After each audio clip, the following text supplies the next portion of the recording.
నిమ్మకాయతో పులిహోరని టేస్టీగా ఏ విధంగా రెడీ చేసుకోవాలో ఇప్పుడు మనం చూసేద్దాము. ముందుగా దానికి కావలసిన పదార్థాలు: 1/2 కేజీ వరకు ఉడికించిన అన్నం, గుప్పెడు వేరుశనగ పప్పులు, శనగపప్పు, పచ్చిమిరపకాయలు, ఎండుమిరపకాయలు, పసుపు, కరివేపాకు, నిమ్మరసం, జీలకర్ర, ఆవాలు, ఉప్పు మరియు నూనె. ముందుగా మనం స్టవ్ పై ప్యాన్ పెట్టి ప్యాన్ హీట్ ఎక్కనివ్వాలి. ప్యాన్ అనేది హీట్ ఎక్కిన తర్వాత అందులోకి ఒక 3 టేబుల్ స్పూన్ వరకు ఆయిల్ వేసుకుందాము.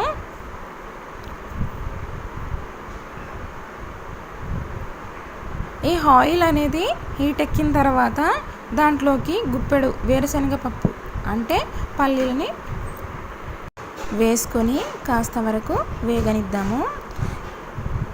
ఇలా పల్లీలు అనేవి కాస్త వేగిన తర్వాత దాంట్లోకి ఒక గుప్పెడన్ని శనగపప్పు కూడా వేసుకుందాము. ఈ విధంగా లో ఫ్లేమ్లో వేయించుకోవాలన్నమాట. ఇప్పుడు ఇవనేవి ఈ రెండు ఈక్వల్గా వేగుతాయి. దాంట్లోకి ఒక 10 వరకు పచ్చిమిరపకాయలు,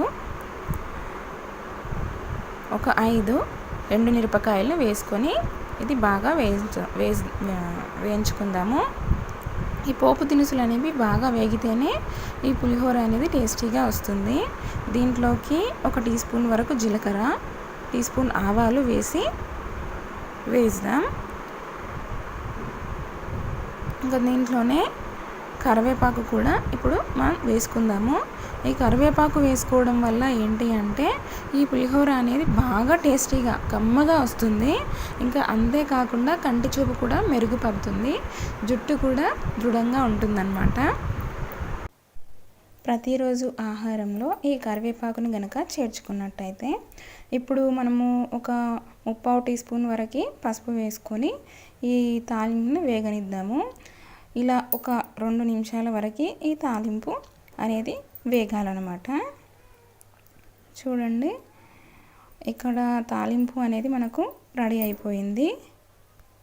ఈ తాలింపుని పక్కన పెట్టేసుకొని 2 పెద్ద సైజు నిమ్మకాయల రసాన్ని తీసుకొని దాంట్లో రుచికి తగినంత ఉప్పు వేసి నిమ్మకాయ రసంలో బాగా కలిపి ఆ నిమ్మరసాన్ని ఇందాక నేను తీసుకున్న అన్నంలో వేసి బాగా అన్నంకి పట్టేలాగా ఈ నిమ్మకాయ రసాన్ని కలిపాను అనమాట. ఈ నిమ్మకాయ రసాన్ని ఎంత అన్నంకి పట్టిస్తే మనకు పులిహోర రుచిగా ఉంటుంది. ఇప్పుడు ఈ తాలింపును తీసి మనం ఈ అన్నంలో వేసుకొని ఈ తాలింపును కూడా అన్నంకి బాగా పట్టేలాగా మనం కలుపుకుందాము. చూడండి, ఇక్కడ నేను ఏ విధంగా కలుపుతున్నానో ఆ విధంగా కలిపేసుకోండి. మరీ మెత్తగా కూడా పిసకూడదు అన్నాన్ని.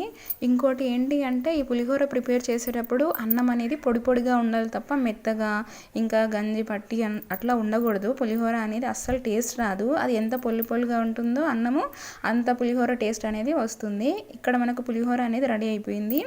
ఇప్పుడు దీన్ని దేవుడి నైవేద్యం కానీ లేదా మన బ్రేక్ఫాస్ట్కి కానీ తీసుకోవచ్చు. ఎంతో కమ్మగా ఉంటుంది. మీరు కూడా ఒకసారి కావాలంటే ట్రై చేసి చూడండి.